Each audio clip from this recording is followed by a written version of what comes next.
It's the Battle of Britain. The Great Travel Challenge takes on London. Trevor is riding in high style. Nick wants his London raw and real. Which guide delivers the goods? Only you decide. Go to our Facebook page and vote. Trevor decides to shake things up with a charm offensive. Afternoon tea. I'm very excited for this. I have to say, it's my first afternoon tea. First ever? First ever, and I'm a little nervous. You are a master of etiquette, right? I hope so. So I'm very nervous of my posture already. I want to make sure I'm doing things right. Well, I'm basically following your lead. Okay. How are we doing this? Not tucked in here, on the old lap. Yeah. Thank you. Okay, very, very important. Okay. That's brilliant. It started in the Edwardian times when ladies, they didn't know what to do in the afternoon. There's a time filler. Oh, yes, it was a time filler. And also the ladies... Too early to start drinking. And I'm jolly pleased to see we've got the little tongs here.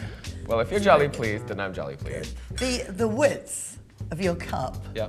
should be about 3¼ inches. Really? I'm not going into centimetres. Not the size that right? matters, though, is it? Now, I'm going to watch what do you think you do with that. No? No, Oh, no, jeez, no, okay, no, stop. no, okay. Okay.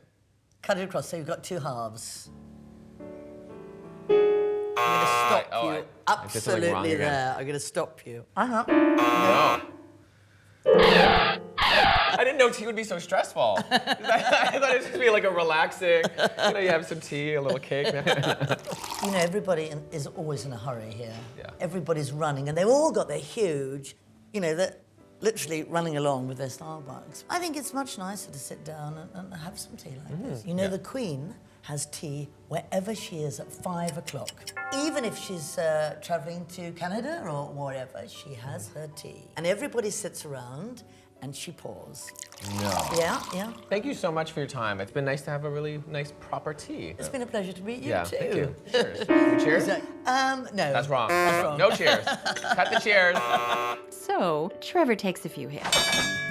Will Nick finish him off with gourmet street meat? Let's talk about why you're so passionate about street food. The whole premise is that we're about making better food available for people. We want people to be able to stumble across good food as a tourist rather than get back to their country going, oh, the food in England's really rubbish.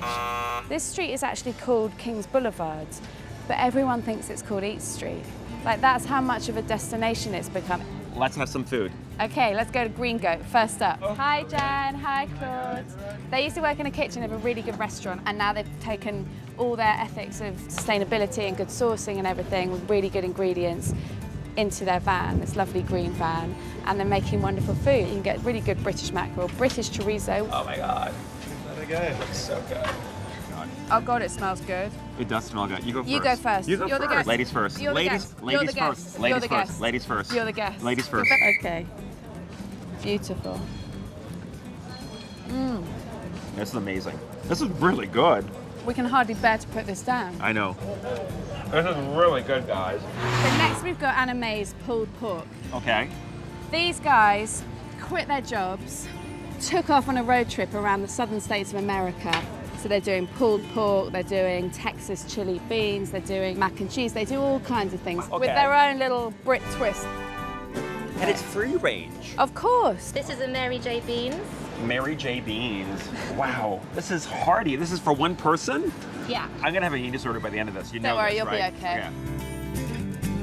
Oh my God, that's good. People think London is boring. People think it's fish and chips. But there's an actual culinary experience here Yeah. that is amazing and distinct. It's so good. While Nick packs a wallop with street food, Trevor is out for blood. Royal blood. So my big goal here in London was to hang out with the royals. Now, they haven't really answered my call, so I found the next best thing. A Kate Middleton lookalike. You really do look a lot like Kate Middleton. Thank you. And in fact, people are all gathering already. Where are we right now? Now you're in Covent Garden, and they always have street performers around here. Everyone's looking to I think that's Kate Middleton. So you must have strange experiences all the time. The other day I did an interview with 7 Kate Middletons lookalikes in one room. And the weird thing was we were all obviously meant to look like Kate, but we all looked like each other as well. We sat all next to each other. abandoned children from the same mom Yeah, or yeah, something I like that. think We're so. all from the same sperm donor or something.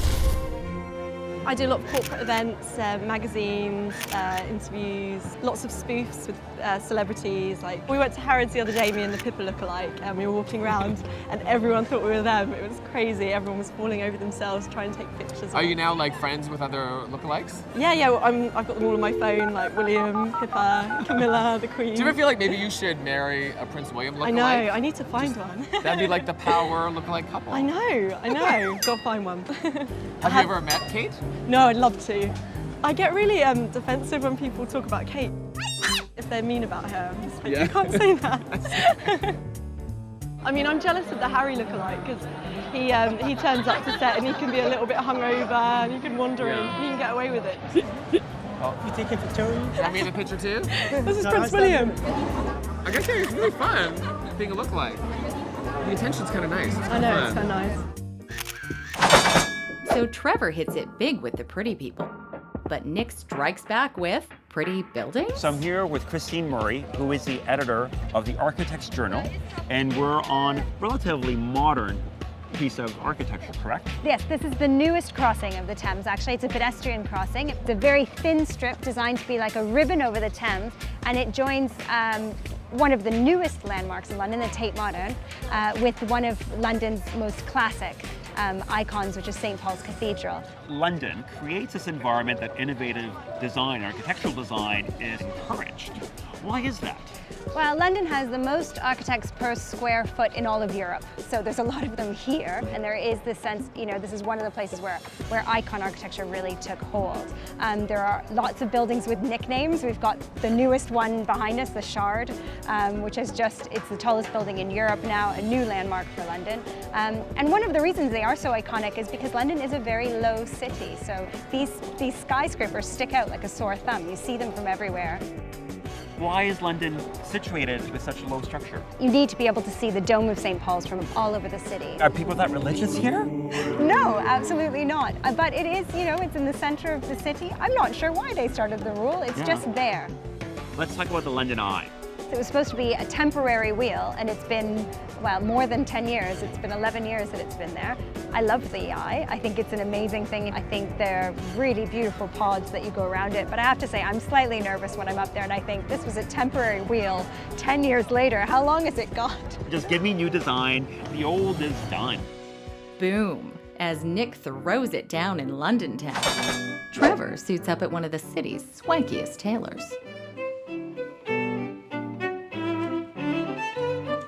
I'm at Turnbull and Asser with David Gale. How are you? Very well, thank you. Now, is it true you are known as the shirt wizard? Genius, actually. Shirt genius. Absolutely. Can you give me an idea of how it all kind of comes together? I start by measuring you. We always start at the front, start at the top, work down. There's neck, chest, waist and hips. We do across the points, we do across the chest, we do body length, sleeve left and right, cuff size left and right. I just thought I was a medium. Are you going to be wearing a tie at all? I'm not really a tie person. The answer is yes or no. No. Now, you're actually a size 16, Nick. Okay. But because you're not wearing a tie, I'll give you a 15 and a half. Okay. Okay, so let's take that and we'll do that. Now, you've had some very famous clients. You've gone to Madonna's place? Yeah. What's her place like? Tell me. Give me some dirt. And how was she as a client? Oh, she's good. She's nice. Really? Yeah, she's very nice. She wasn't very demanding? Oh, she's fine. Well, that's disappointing. What I really want to know is how big is Prince William's in scene? I'm not going to tell you that. But you know. Of course I do. So what do you think of stuff like that? A lot of, British, very known for kind of fast food fashion. That's in one season, out the next. Somebody will come and say, oh, well, I've seen this. And they bring a photograph in or something out of a magazine saying, could you make me a collar like that or a cuff like that? And I say, yes, I made that in 1976. I'll go and get one for you. All right, thanks so much for your time, David. Thank you very much Okay, indeed. cheers. Trevor thinks he's got this fight sewn up. But Nick counters hard with cutting-edge fashion. So I'm here with Tom Lipof at his studio in Hackney. Hello. Hello. When we started the brand, we wanted to go all out and do footwear, bags, and everything. I'm really into our sort of knitwear at the moment. So this is based upon Sugar Skull. We've got a bit of TL in the back. Fantastic. Our biggest seller this season is probably our short sleeve DB. So we did the short sleeve blazer. It's a double-breasted, but we've removed all the darting. I think it just looks really modern and cool. I think it's great because it's a traditional suit, but rethought for the 21st century.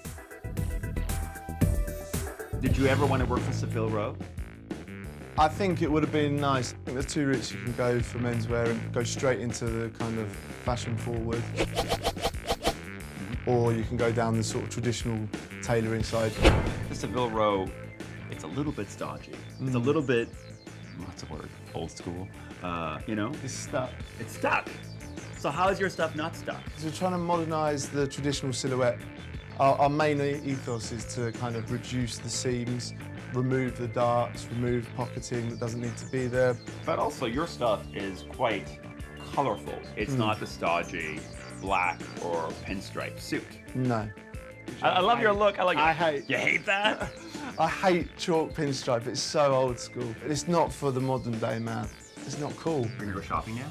Cool. And a bromance is born. Coming up, I'd like to know what Prince William drinks. A big share cocktail made for like 8-9 people. Yeah. Trevor hopes to drink his way to victory. And Nick wants to fight dirty. It'll be messy. Just don't wear nice shoes.